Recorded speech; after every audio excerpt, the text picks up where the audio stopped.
Hello, I'm Loki and welcome to my Amethyst tutorial series for Neon White. It's my intention to go through every level in the game, providing a resource on how to achieve the Amethyst medal on every single level in the game, since that's something that I recently achieved. However, knowing me, I like to take on these big projects and never finish them, so I mainly get through the first like 5 levels, but we'll see. Either way, the first level we're going to be doing is movement, considering it's the first level in the game.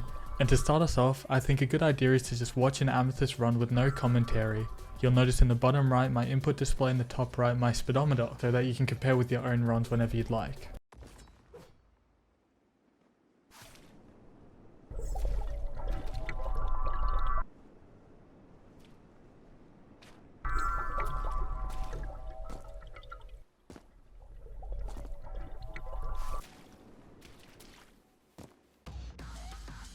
Okay, so let's break it down. Okay, so the first thing you're going to want to do before learning any of the level is go to your options, go to your controls, rebind your controls, and next to jump, you go to the mouse column, click replace, and bind jump to scroll wheel down.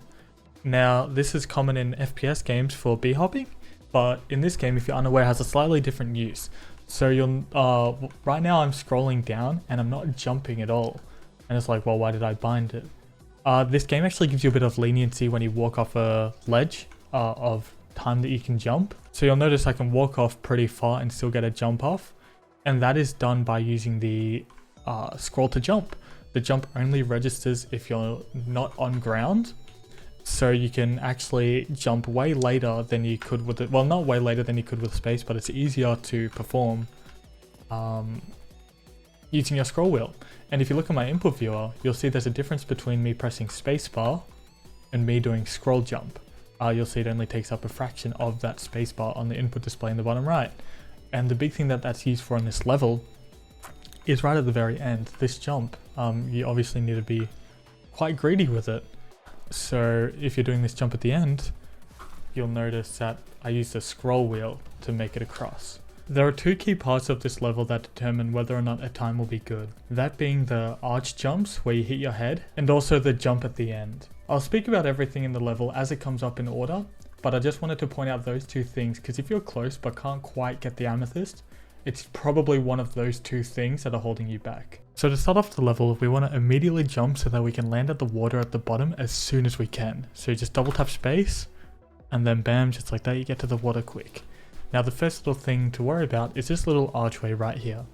So obviously walking on water gives you a little bit of a speed, and if you look at my speedometer in the top right, you'll see it kind of caps out at 33.75. But what's even faster than walking on water is being above water to the point where you're getting the boost from the water, but you're not touching the floor, because the floor gives you traction, which makes you decelerate really quick. So when you're going through this tunnel, you'll see if I jump, I'll go above that 34 level, and it goes up to, looks like about 38, which is very quick. And what we can do is use this archway to stay even lower for longer to get even more speed. So it goes up to 40. So yeah, you jump immediately, and you want to approach the arch at this kind of angle to where like you're kind of hugging it when you get to this point. And then you got to time your jump and curve your mouse around so you don't go slam straight into the wall. That'll give you a nice little boost compared. So if I turn on my ghost, you can actually see the difference. So first I'll do without jumping at all, and you'll see that my ghost is already ahead off rip. And if you do everything the same, except at this point, you just get further and further behind to where it's like over 0.1 just in those alone. What you can do as an alternative for consistency is not try and do the arch jump here and just jump into the roof. And you'll see I'm still slightly behind my ghost, but like not enough to where like, you know, it's impossible to get amethyst with. I would say the second arch jump in this level is significantly more difficult. And that's pretty much essential because of how much faster it is. So since you're going to have to learn the second arch jump anyway, I'd say it's worth just going for this first one. So once you're past this archway, you want to walk over the corner of these stairs. I'll show you what happens if you don't. My ghost just gets ahead for free. And that follows the same principle as this above water boost I was talking about, where being above water is better than being on water. So if you just walk over the corner of these stairs, that still applies and you get a bit more of speed. Now, the reason this arch jump is so much more difficult is that there's another arch right here that you'll slam your head into if you do it wrong. So you need to do the second one right so you don't hit your head on the second arch, and it is not easy. It is by far the most difficult part of the level.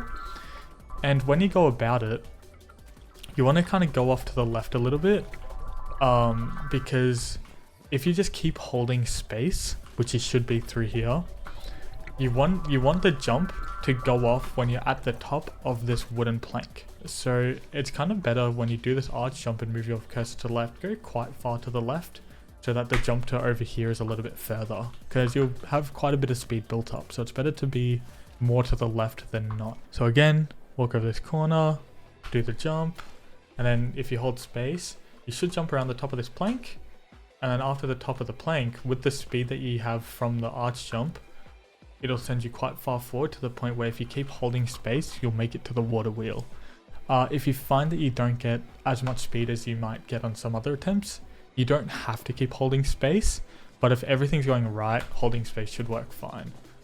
So you'll see that I land nicely on the corner, and then you go into the second hardest part, which is this ending here. So I want to use this former record by Dempsey, since it has input viewer and demonstrates this last jump better than I ever could. But yeah, basically going into this last jump, you'll see in the jumps leading into it, he bounces off like the corner of this little bit, and he wraps around this little ledge here and keeps holding spacebar. And the reason being that he jumps going up this slope to get that above water boost again, to build up a lot of speed, for the benefit of having more speed but also being able to take this last jump tighter. Now, I wouldn't necessarily recommend holding space. It's a little tiny easier to delay this jump by a little bit, but you're more than welcome to go for it. And to go over it in more detail, when he lands, he's facing off the ring. So it's very instinctual for people to have this type of angle if you look at my mouse, because they don't want to fall off.